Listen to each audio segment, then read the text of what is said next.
Good evening and welcome back to the Canadian Concussion Center's webinar series, which is sponsored by LIUNA, the Laborers International Union of North America. My name is Leslie Rattan, and I'm really pleased to be moderating this series, which, if you've been here before, you know it was designed for individuals that have suffered concussion, caregivers, as well as healthcare providers. And our sessions focus on different aspects of concussion and subsequent symptoms, in which we've got an expert speaker typically for about the first half of our session, and then that's followed by a question and answer period where if you have any questions, you can get those answered. If you just take a look at the bottom of your screen, if you haven't been here before, you'll see that there's a Q&A. So that's where you put any questions that you've got for our speaker. If you're having any other issues, technical issues, please enter those into the chat and Christian can help you out. You'll see that he's also posted a PDF, a copy of tonight's talk as well. Just so that you know, also on the Canadian Concussion Center website, we have all of our previous talks archived. So if you've missed any that you want to go back to watch, you can find them there. So just before, and Christian has just kindly put a link to the site in the chat, we're just going to run, before I introduce tonight's speaker, a quick poll. This just helps give us a sense of who is out there, who's watching. So I'll just give you a second to indicate that. Okay, fantastic. So for this evening's talk, I'm pleased to introduce Dr. Carmela Tartaglia, who's back with us, and she's going to be presenting concussion mythology and non-evidence-based therapies. Dr. Tartaglia is an associate professor at the University of Toronto and cognitive behavioral neurologist at the UHN Memory Clinic, where she sees patients with neurodegenerative diseases and persistent symptoms of concussion.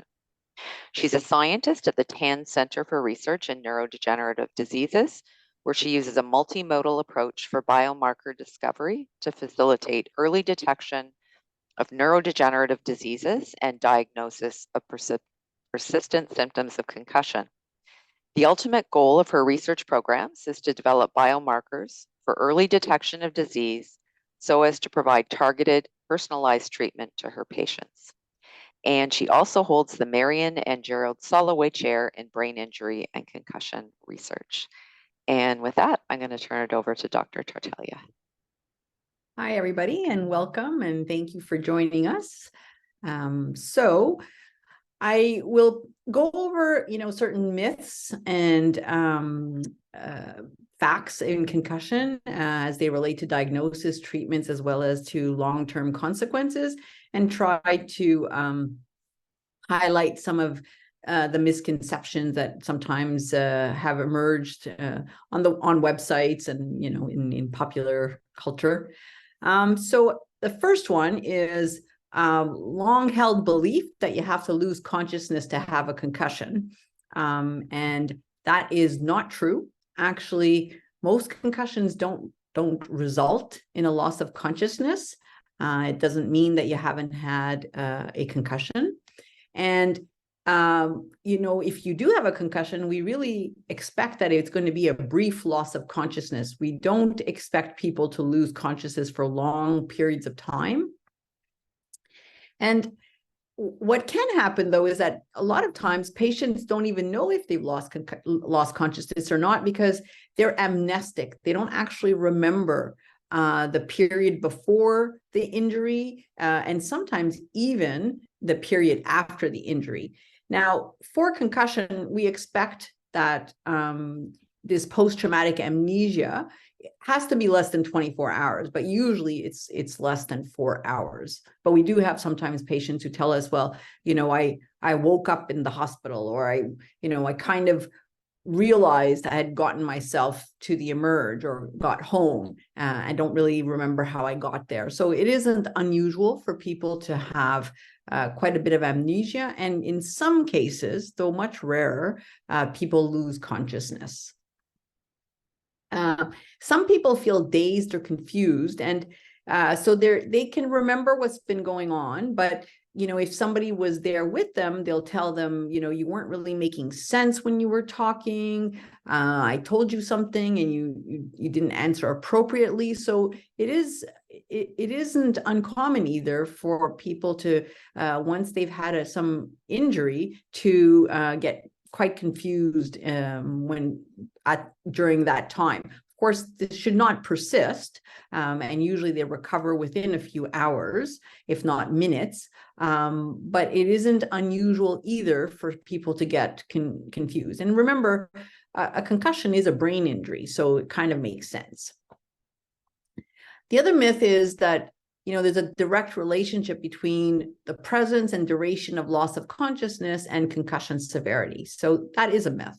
Like I said, a brief loss of consciousness can occur, and it doesn't mean that you had a worse concussion because you lost consciousness. And alternatively, it also doesn't mean that you don't have, a significant concussion, even if you haven't lost consciousness. And it doesn't really predict very well how prolonged your symptoms can be. There is some literature that did show that loss of consciousness was associated with a more prolonged state, but unfortunately not all studies have found that. So we cannot use the length of loss of consciousness as a predictor. Another myth is that concussions only result from a direct blow to the head. In fact, a concussion can be sustained by a sudden violent movement of the head. So, when you think of like whiplash injury, but can also can also be caused by anything that hits the body and causes the head to move. So we expect that, if you only, got hit in the arm and that force was not transmitted to the head, well, we would not expect a person to have a concussion. But sometimes people can be hit quite hard or in like their trunk, and it causes the head to move back and forth, and you end up with a whiplash injury. And that whiplash injury, that movement of the neck, front and back or side to side or rotational, can cause a concussion. Another myth is that concussion is not a brain injury. I think it's obvious to most of us that, a lot of the symptoms that come about when people have a concussion come from the brain. And so it is considered a mild traumatic brain injury. And the reason we think that is because, when you think of the signs and symptoms, like if you think of, I have, a headache, or I got dizzy, I had blurred vision, I felt really emotional, I felt like I was dazed and confused. All those are symptoms that come from the brain. So it stands to reason that it is a change in the brain that has caused those symptoms. What about, this idea of, the mechanism of injury? So sports-related concussion impacts cannot be compared to motor vehicle accidents or other causes of concussion. Well, I would say that for the most part, we think that it doesn't really matter the mechanism of injury, but at the end of the day, if your brain has received that jostle, if it's been, shaken around, whether through being hit in a sport or in a motor vehicle collision or, a slip and a fall, a concussion has occurred and the consequences of the concussion are similar. Now, there are other factors, obviously, when people are playing a sport, a lot of times they're having fun. And, if they're, let's say, an athlete, they might be more motivated to go back. Whereas if people have a motor vehicle collision, even if the force is the same, but sometimes they will also develop some post-traumatic stress disorder. They'll be anxious. They'll be upset about getting into a car, and so that could also affect their recovery. The same thing like a slip and a fall. It's not uncommon for an older person who slips and falls and gets a concussion to afterwards be afraid of walking and another fall. All concussions are the same. Well, as I mentioned, there are actually many variables that influence outcome. So even if the mechanism of injury is the same, and maybe the brain sustains the injury in a similar way, there are many factors that influence how persisting the symptoms are and which symptoms persist. So sex and gender has an influence, the number of previous concussions, age, having other medical or psychological issues, stressors, like I've mentioned already, if it, in a motor vehicle accident, if you afterwards develop post-traumatic stress disorder or nightmares, think of if you had a concussion from a trauma. So of course, even if the mechanism is similar, there are many variables that will affect the outcome. And it's important to take those into consideration because sometimes you have to treat those other factors as best as you can, if you can. We can't treat sex and gender, but we can take that into consideration when we are treating people. And so because these factors do have an impact on the symptoms that people complain of, but also the length of recovery. There are certain patterns that we see, and we look for this. And that's, I was saying, if a person already had some, let's say, a neurological problem, and they had a concussion from that, then obviously we could imagine that some things might get worse, and that the patient already has some deficits that will be amplified. And so it's important for us to consider that. It's also important to remember, though, that most people get better, even if they have a concussion and they have other issues happening. I see a question that I'm happy. Okay, well, we'll talk about treatments later, actually. So I'll get to your question afterwards. So, concussion myth. Injury to the brain occurs only at the initial impact of the concussion. Well, I think it's important to know that concussion is an evolving process. Many changes occur the day of the concussion, but as well, they evolve over hours, days, weeks, and months after the impact. And so one of the things we always stress is because of this evolution, it's important to protect yourself against another concussion while healing from your first concussion. In terms of what are the, what is going on in the brain at the time of the concussion that gives a person the symptoms? If a person died not from the concussion, but from a heart attack, and we looked at the brain, what would we see?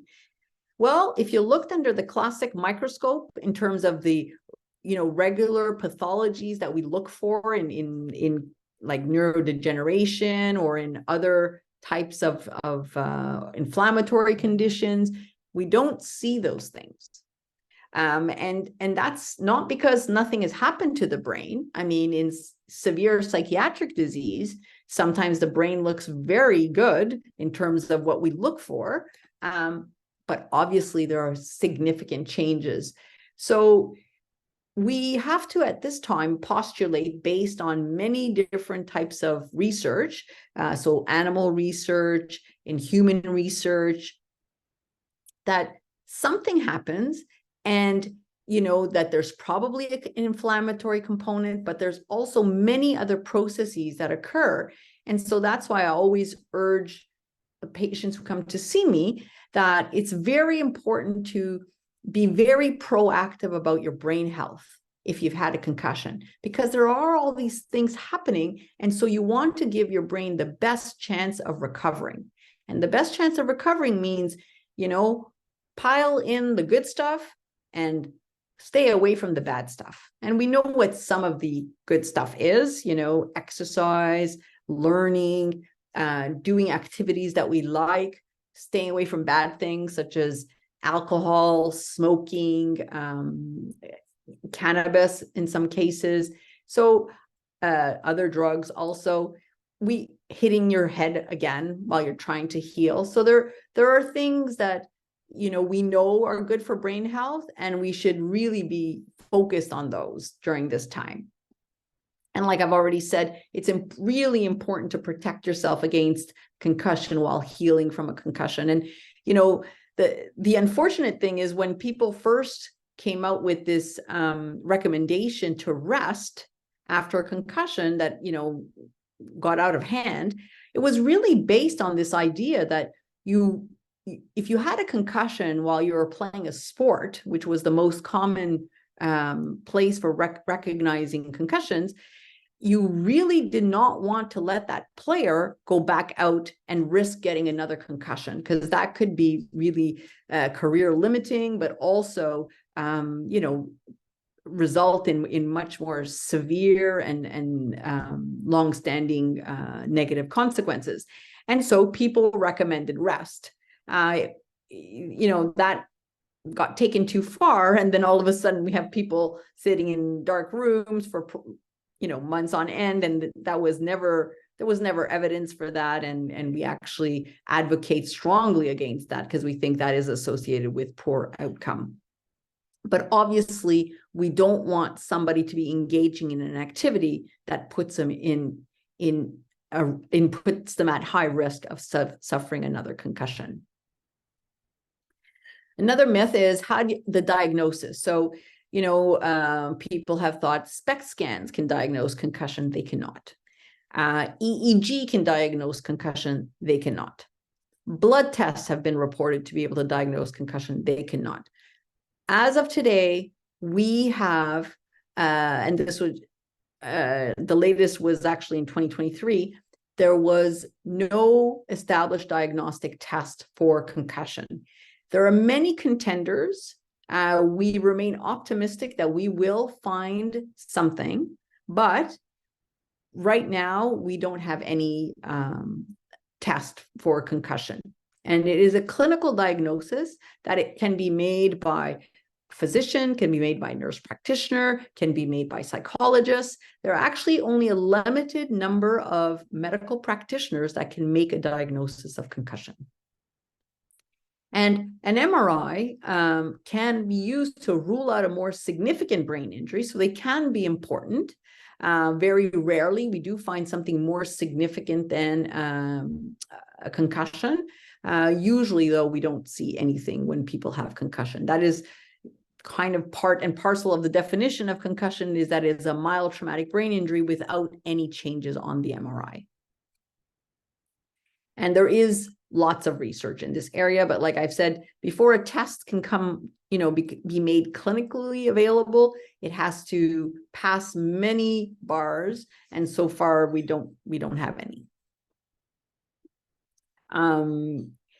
One thing actually I do want to mention is, a lot of times my patients will tell me that something has gone through FDA, that's the Federal Drug Agency in the United States, or Health Canada, and received approval.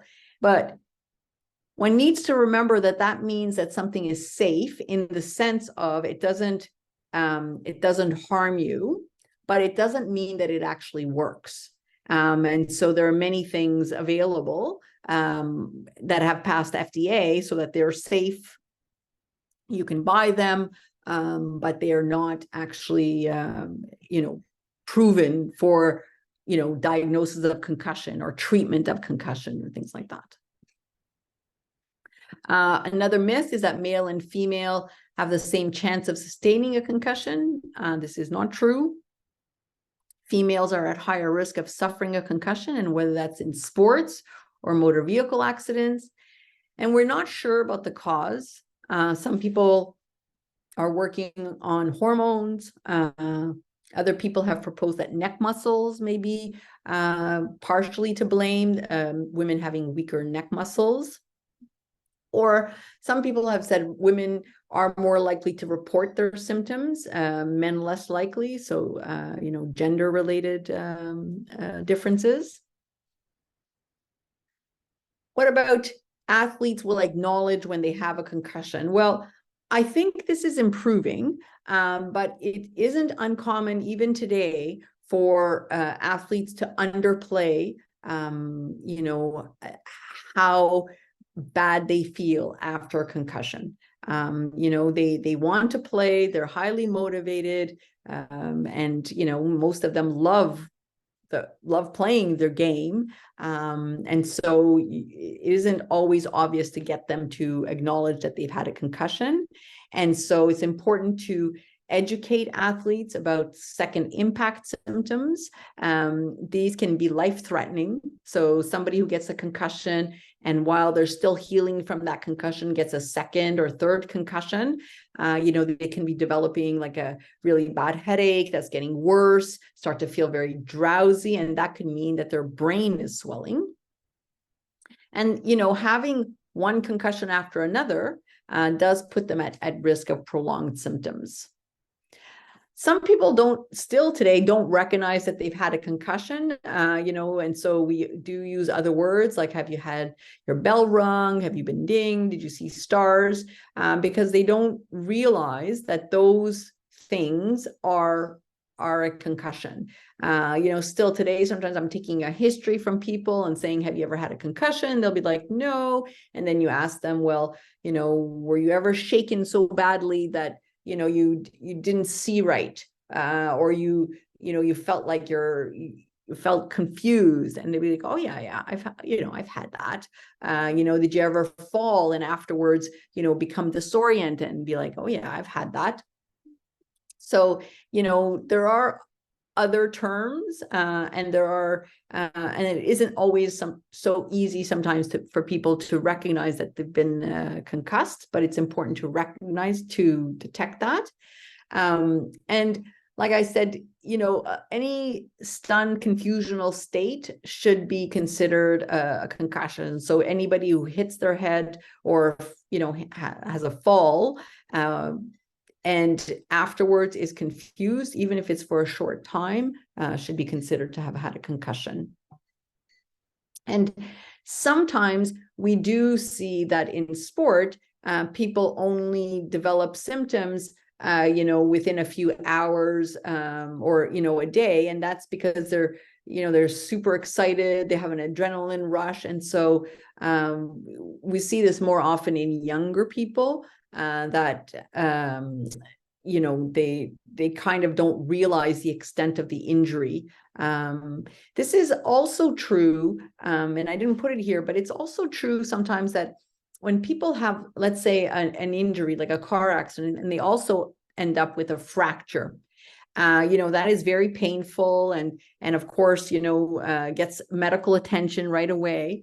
And so it's not uncommon for patients to say, I fractured my ribs, I fractured my arm, and as that was healing, I was realizing that, I felt really terrible.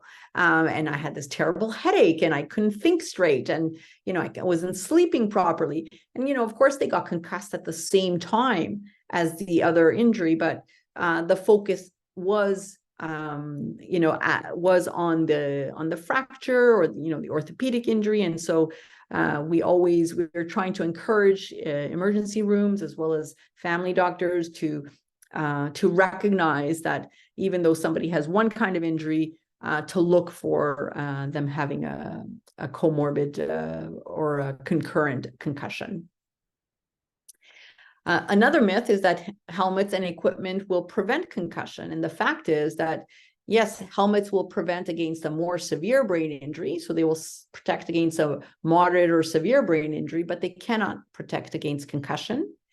And right now, there are no devices to protect against concussion consistently. There are things being trialed. So mouth guards, neck guards, and as time goes on, I'm certain we're going to find something, but just the nature of the injury in a concussion is the impact is on the brain and it's just jiggling. It's going to be very difficult to stop that. So I think, it's an active area, but we're not there yet. And again, Some devices have received FDA and Health Canada approval for safety, but they're not necessarily effective.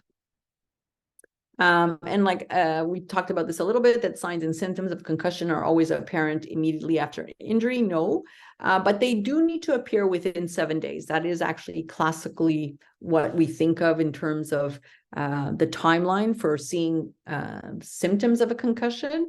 We do accept that, you know, sometimes people are so shocked or they're in pain from other injuries, and so they don't recognize the concussion symptoms right away.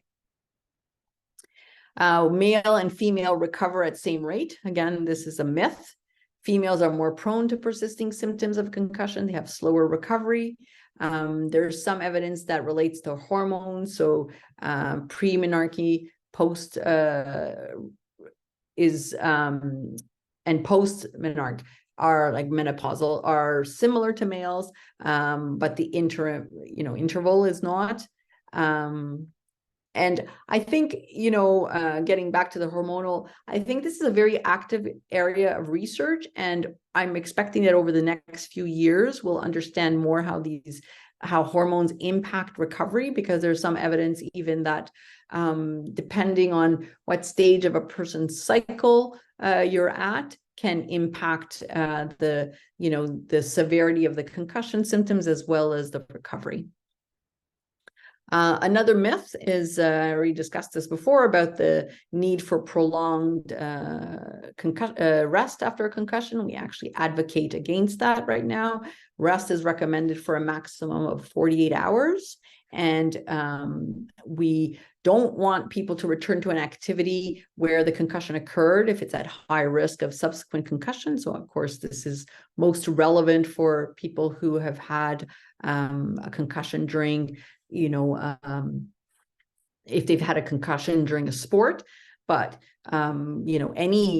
sometimes even people at work, they're working in a situation where they are at a high risk of concussion, and so we ask them not to return to work right away, and to get better before they can go back to work. So we don't want them to be in a situation where they're at high risk of suffering another concussion. There is actually good evidence, reproducible evidence, that aerobic exercise speeds up recovery from concussion.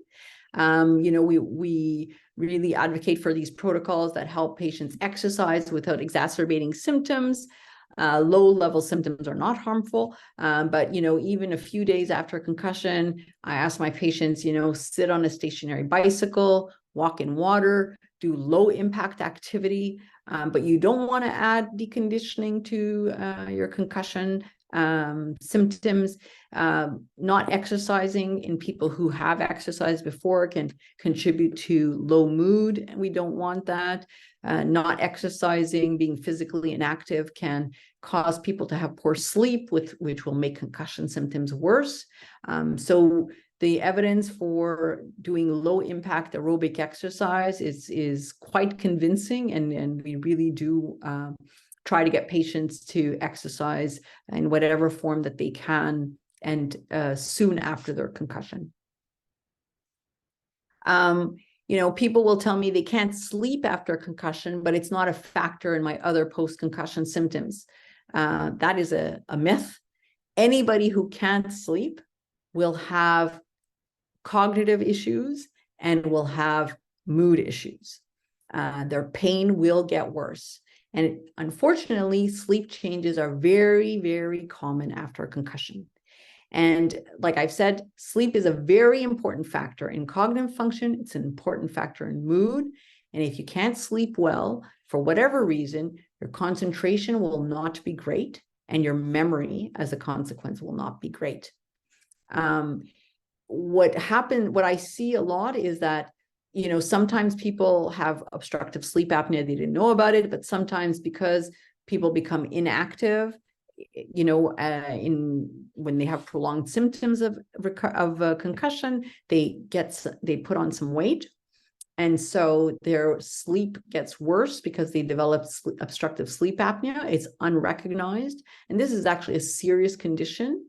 And associated with poor cognitive function. Sleep apnea is associated with headaches, low mood. But unfortunately, in the long term, this will damage brains and give people some, vascular problems in the brain. So it's very important to treat this, to recognize it and treat it. And of course, like I said, it can worsen headaches. Depression and anxiety that happen after concussion shouldn't be treated, as they aren't the main problem. This is a myth. It doesn't matter what the cause of your depression or your anxiety is, it needs to be treated, because it will have significant impact on all other aspects of your life. Depression and anxiety, when untreated, interfere with recovery. They cause poor memory. They cause poor concentration. We have a condition in neurology called pseudodementia. And it actually is, a patient can look so impaired that they appear to have dementia, but actually the cause of their dementia is severe depression. So it's very important to treat depression. Depression and anxiety will change your sleep habit. And of course, if you have poor sleep, you will have memory problems and concentration problem. This will make your mood even worse. This will make your headaches worse. So, we really do try to target all these symptoms.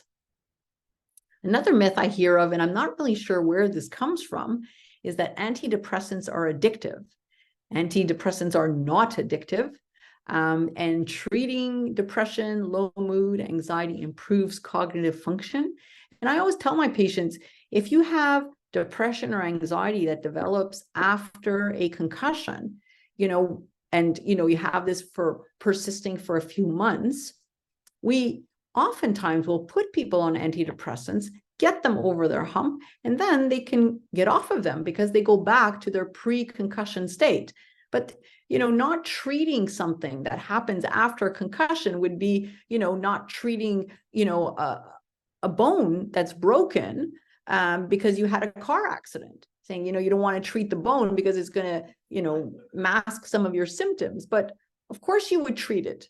And the same thing for mood. It should not be, relegated to a different tier. It's very important to treat your mood. And if the mood is altered because of a concussion, it needs as much treatment as if it's altered for, a primary psychiatric disorder or some other reason. There are many causes of mood issues. We have, metabolic problems that can alter our mood. And sometimes, we can fix the metabolic problem and the mood improves, and sometimes we don't. And so we still have to treat the mood. It's very important.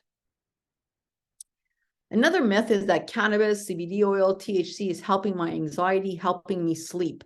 So the issue is that, yes, they in some cases do work because they basically put the brain to sleep. The problem is that they actually are not established treatments for mood disorders or sleep. They're not, been put through like large randomized controlled trials and shown that, yes, they are better than placebo. They are better than another established therapy. So this is an issue because once they got legalized in Canada, people have started using them. They're self-medicating with them. Similar to, people self-medicating with alcohol to treat their depression, to treat their sleep disorders. But in the long term, this is not beneficial to the brain. Cannabis is addictive. Anything with THC can be addictive. Right now, we actually can't get cannabis without, we can't get CBD without any THC in it. And, the problem is that cannabis, CBD, THC actually affect cognitive function and has been associated with psychosis and low mood. So it's very important to consider that because, I've just told you that having low mood after concussion is very common. And if you're taking a medication, it's not, we don't call it a medication, but in my mind, they're exactly the same. You're taking something to treat that, but its side effect can be low mood, can be psychosis, it's important to consider that and not fall prey to, you know, many of these websites and to you know, advertisements that are not really based in proof. Now, there is ongoing studies, you know, looking at, you know, some cannabis usage in pain. And I think, you know, well, we'll see. There are studies also looking at cannabis in agitation in demented people. So there are studies being done, and when they read out, we will have some data to say yes or no, it is, you know, good or not. One thing to consider is that, you know, CBD actually has been shown to be beneficial in certain things. So in spasticity associated with multiple sclerosis, we have evidence that cannabis can be useful. The cost is cognitive function. So, you know, everything we do is a cost benefit ratio. And so sometimes the pain can be so bad that it's okay to sacrifice some cognitive function. The same for HIV, anorexia. Sometimes people can be so, people with HIV, some of the drugs they take can decrease their hunger so much that they're actually at risk of malnutrition. And so people use cannabis to stimulate hunger. Again, useful at the cost of cognition. So, you know, you need to weigh that into the balance. The other issue is that in concussion, a lot of people are actually already gaining weight. So we, you know, obviously counsel them about that. It's okay to take Tylenol, ibuprofen when I get a headache. That is a myth, because unfortunately, Tylenol and ibuprofen, if you take it for more than 14 days in a month, will actually give you a headache. You know, people are worried about treating headaches because if you treat the headaches, it masks the symptoms, but headaches need to be treated. Headaches are very distracting, especially to people who've never had a headache before. You know, some of my patients end up with constant daily headaches. It's amazing that they can actually get to my clinic. Because, you know, when people have headaches, even for short periods of time, and are not used to them, it's very difficult for them to think clearly. It's very difficult for them to be in a good mood. They have trouble concentrating, and so then they don't remember anything. Can disrupt their sleep.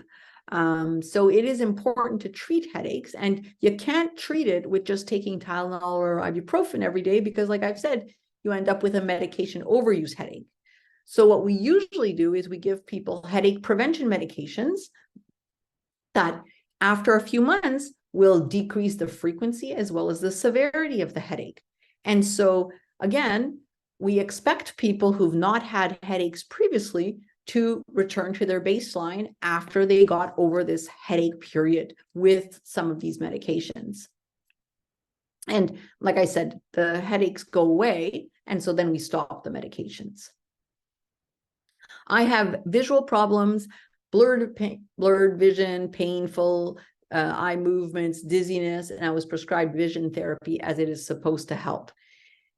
There are many visual symptoms after concussion, and they include double vision, they include reading difficulties. Some people have strange movement across the screens after a concussion. They're sensitive to visual motion.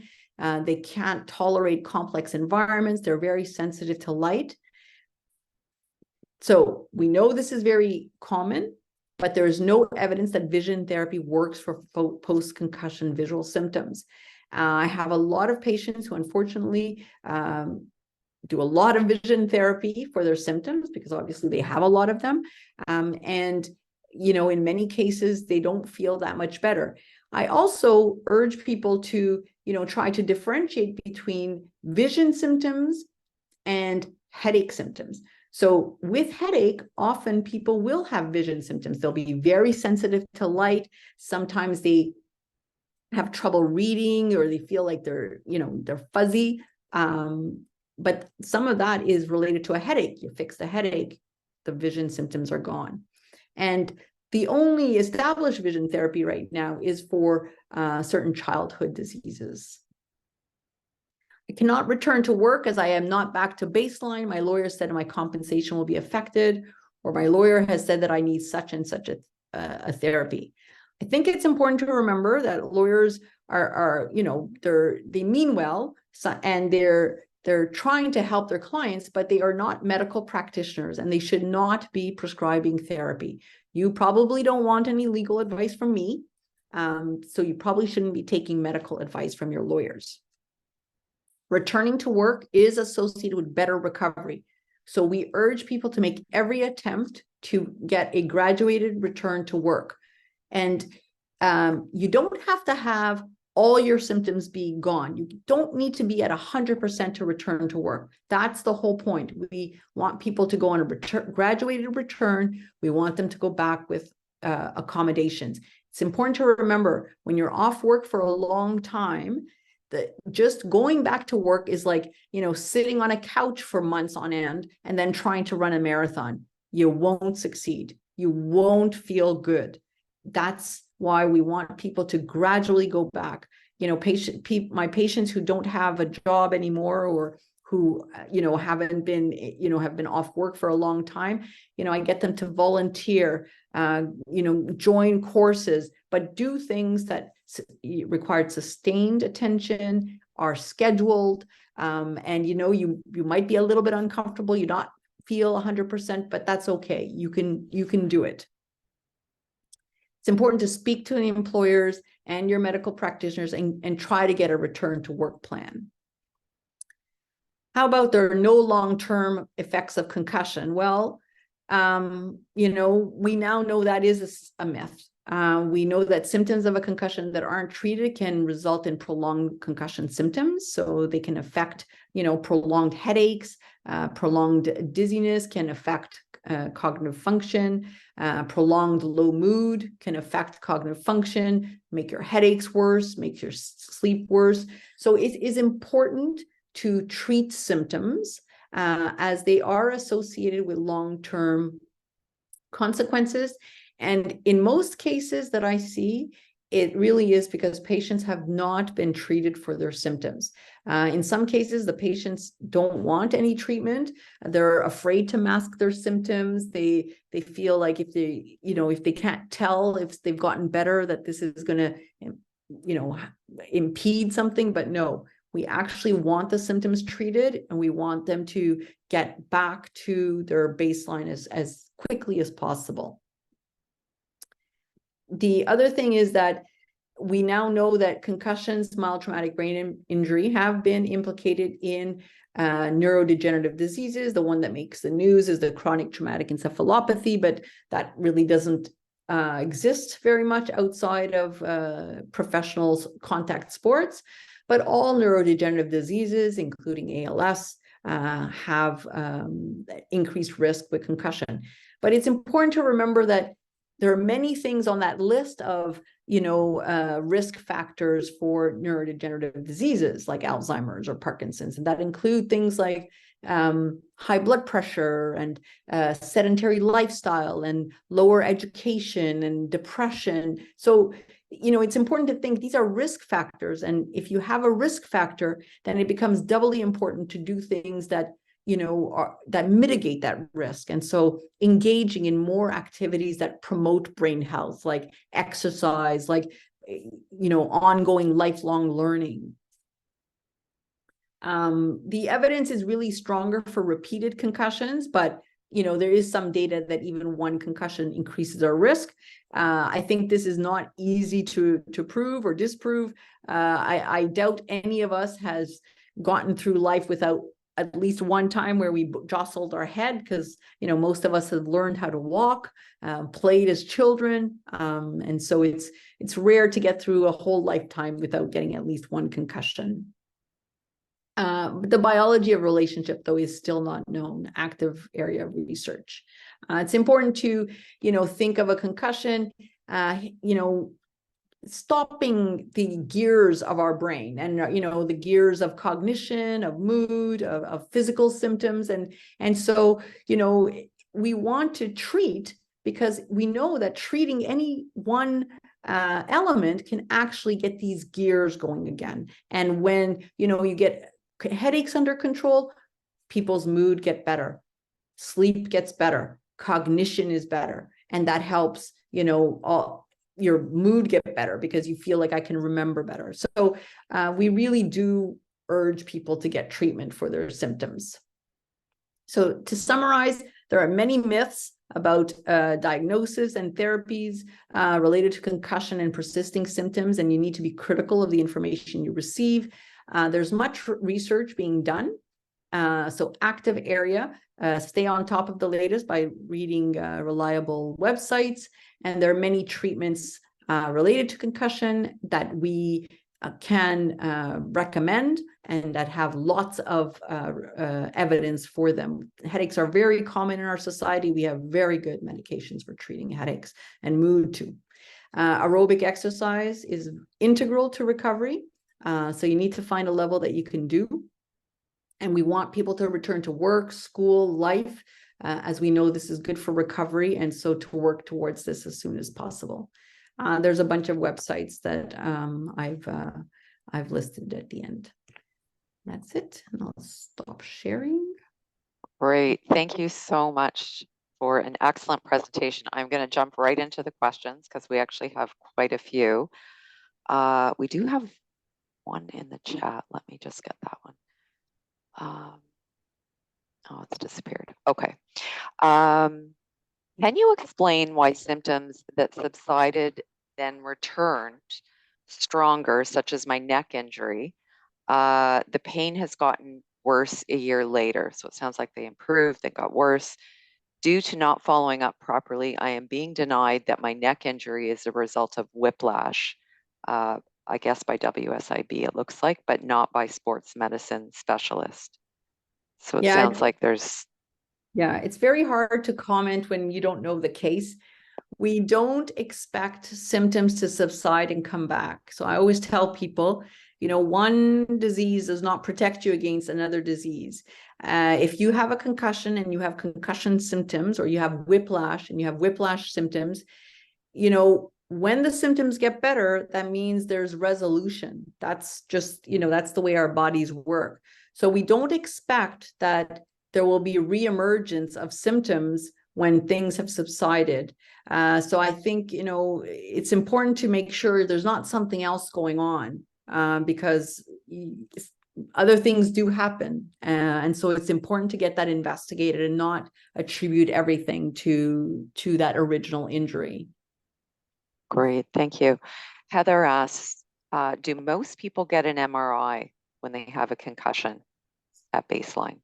Yeah, that's a great question. I have to say that right now with the timelines for MRI, I don't order one for everybody. If people have persisting symptoms for long periods of time, they're not getting better, or people have had multiple concussions, and some mechanisms that you think you're worried, then yes, we order MRIs, but it's not everybody can get an MRI these days in a timely manner. And so it's happened in my clinic where I've ordered one, and by the time the patient's turn came up, they didn't have any concussion symptoms anymore, and they just canceled it. So in the ideal world, maybe, but in today's healthcare system, probably not, if your symptoms are within, a few months of the injury.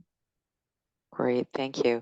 Dr. Rizos is asking, do helmets mitigate the force transferred to the brain and decrease the amplitude of the brain motion and shaking? Yeah, great question, but there's no evidence right now that happens. We see lots of people who are athletes, and they were wearing helmets, and unfortunately are still getting concussed. And so it does prevent the excess of force, right? So we see people falling on the ice, let's say, and they get a concussion, but they don't get a moderate or severe brain injury, which you might imagine if they were falling, because we definitely see that. I have patients in my clinic who fell on, concrete. They slipped on a sidewalk and they have a moderate brain injury because, of course, they were just walking and didn't wear a helmet. So they come to me for concussion. I give them an MRI and it's like, oh, I'm sorry, but you got something much worse than a concussion. Great, thank you. Marika is asking, could a concussion with prolonged symptoms occurring, I guess, over the course of years, increase POTS symptoms? If I also now have some demyelination that is progressing as per an MRI, have been accelerated by a severe concussion. Sorry, I'm Yeah, just so trying to.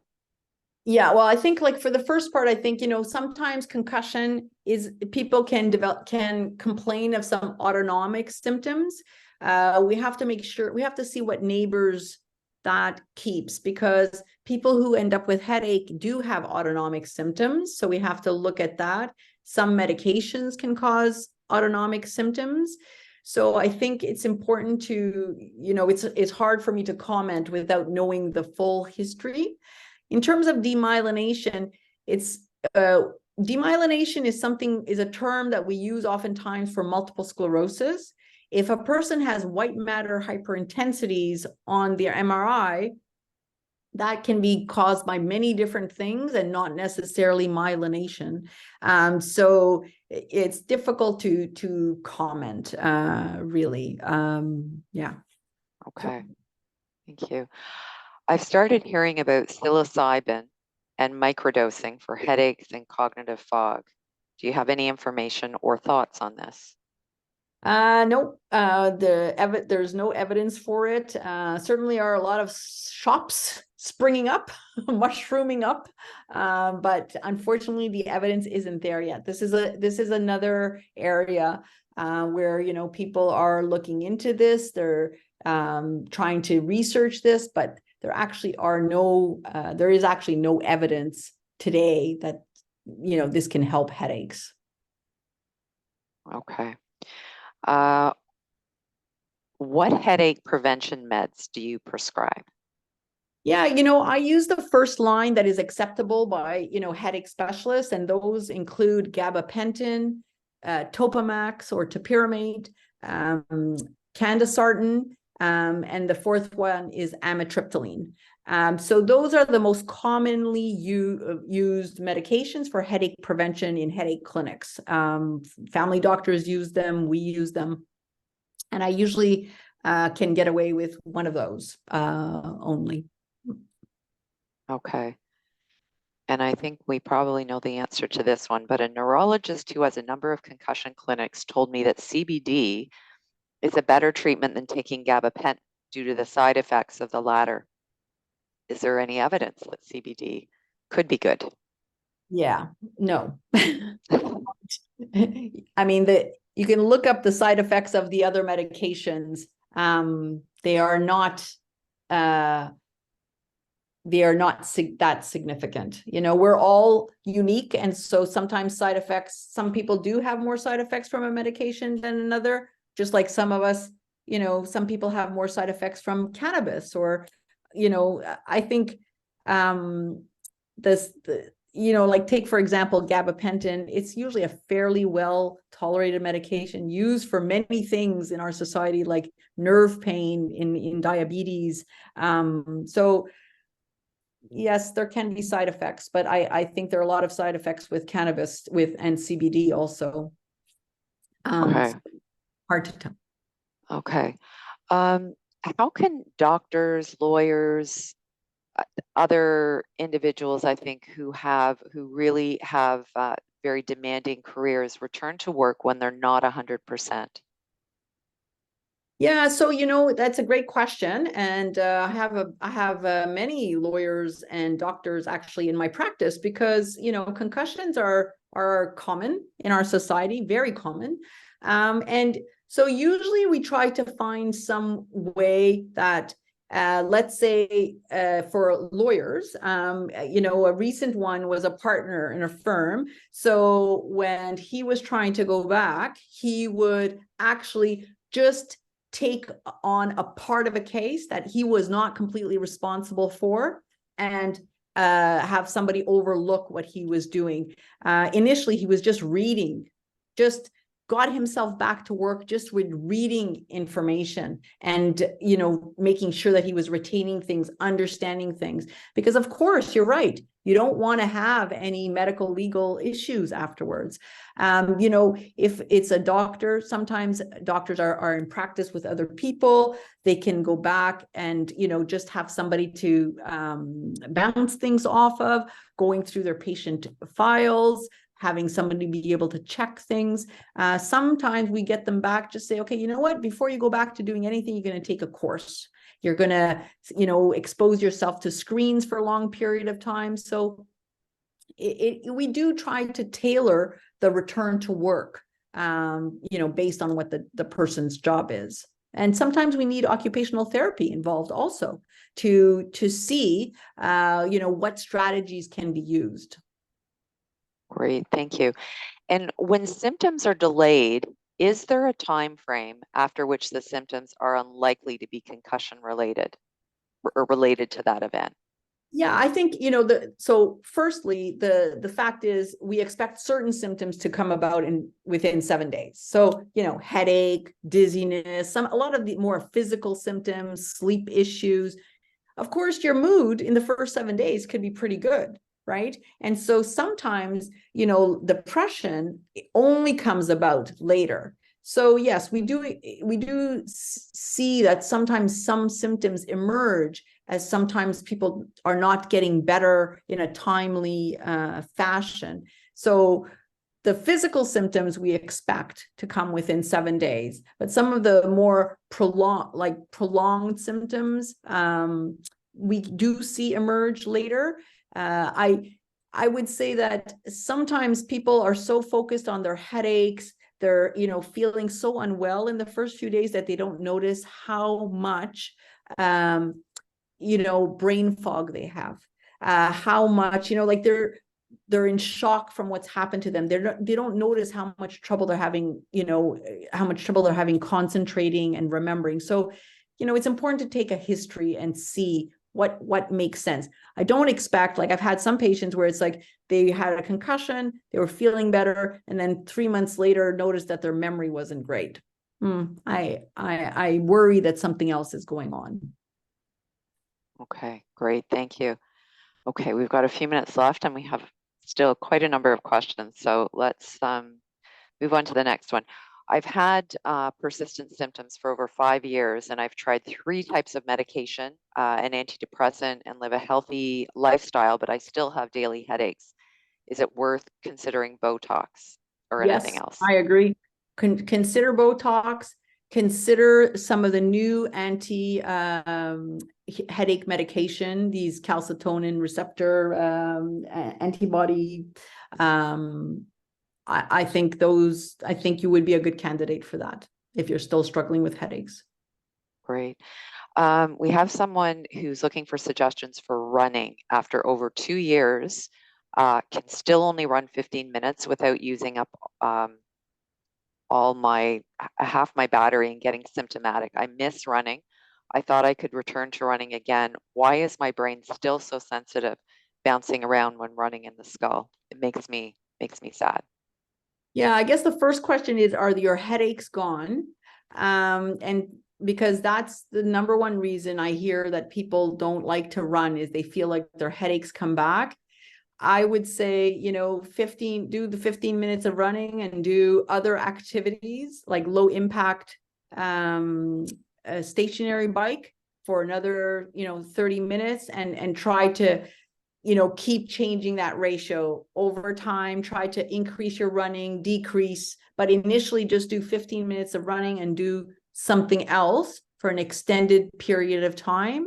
And so you could try to, you know, recalibrate your body, because it's not just the running part, right? It's also the exercise part. Those endorphins sometimes are also contributing to some of that feelings of malaise. But if you have headaches, that's one of the issues. Then you have to treat the headache, because then it's, you know, you're chasing your tail. You need to get rid of the headache, and then the running feels better. But if you don't have a headache, then that's a different story. And then I would just try to add low impact exercise for a more prolonged period, and then over time just increase the running by a minute at a time and decreasing the low impact exercise. Great, thank you. Sarah Polley, the actor, stated that she went to a doctor in the US for persistent symptoms of concussion. And basically, he said, just get on with your life and don't think about it. Just wondering what your thoughts are on that advice. Oh, yeah, I mean, so I want, I think it's very difficult for people to get on with their life when they're having lots of symptoms. I don't think anybody chooses to remain in a persisting symptom of concussion state. I don't think they have the choice to say, oh, I'm just going to turn them off and get on with my life. So I'm not sure. I'm not sure what exactly they meant. If they meant things like join activities, do things to distract yourself, because we know that distraction actually helps pain. Distraction helps mood. Then I can understand that including some of these activities. But to say that you're just going to like get on with your life, I mean, we would want those symptoms to be treated and not, not take up your whole life, but to just get on with your life with all the symptoms staying as they are. Well, if everybody could, I think they would. So yeah, hard to know. I've heard that before, but I didn't look into it as to why they said that. We are at time. Are you okay? Just answer a few more. Oh, yeah, Christian sure. has said he's good to stay. Okay. Any suggestions for a chronic feeling of being dazed or foggy? Yeah, it really depends on why that is, because the number one reason I hear that complaint is people's sleep is bad. And so then I do they need a sleep study? Do they have a sleep disorder? Are they taking anything that could make them dazed or foggy? Are they taking medications, or their mood is not good and they're feeling dazed and foggy? So it really depends on what is the cause of the dazed and foggy. Okay.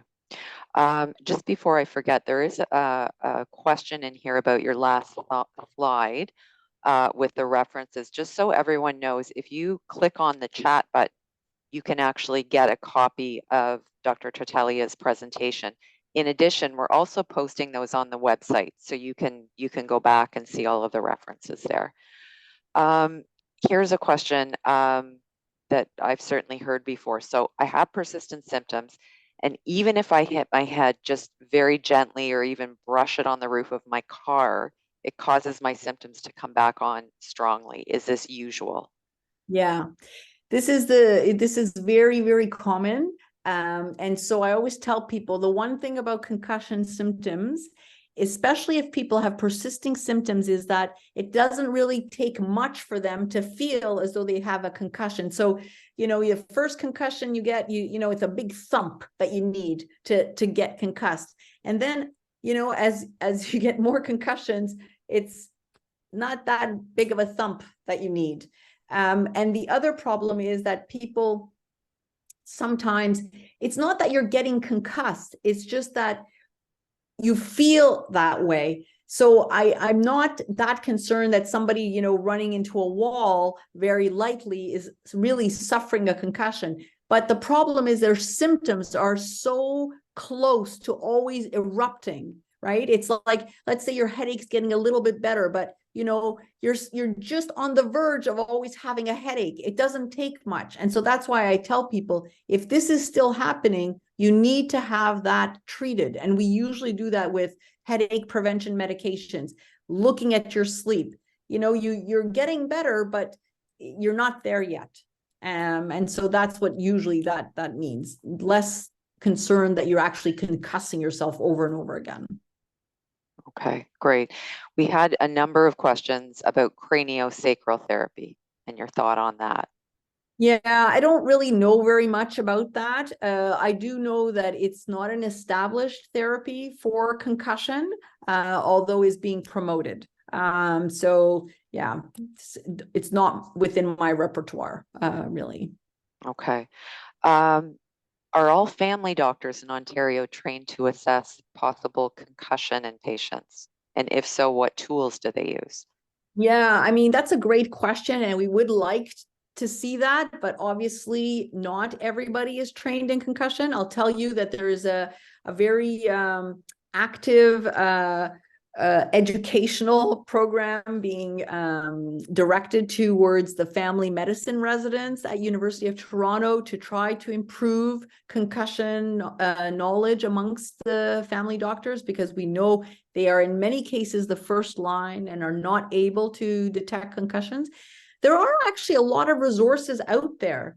There's brain injury guidelines out there. So there are resources. It's just that, we can't make people access them. So I think this is going to get better, but I hear you. It's not great right now. Okay. All right. We'll just do one or two more. Emma is asking, do concussions get worse over a lifetime? I'm presuming she So means if you have repeated. yeah. I mean, I think it's not that they get worse, but the symptoms can last longer and longer the more of them you get. If you're asking whether concussions are worse in older people, there is some evidence that the injury can lead to a worse injury. The same injury can lead to a worse injury if somebody is older, so they could end up with a bleed, whereas in a younger person they would end up with a concussion, and it might take an older person longer to recover, but we still think that they can recover from a concussion. Somebody's asking about vitamins and supplements. No evidence for vitamins and supplements.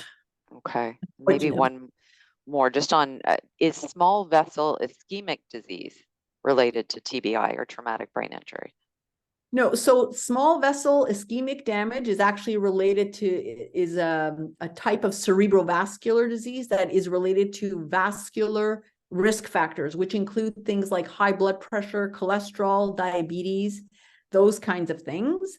Um, the issue is that on a MRI, what you see is a white matter hyperintensity. And so then the radiologist gives you what we call our differential possible causes of this white matter hyperintensity.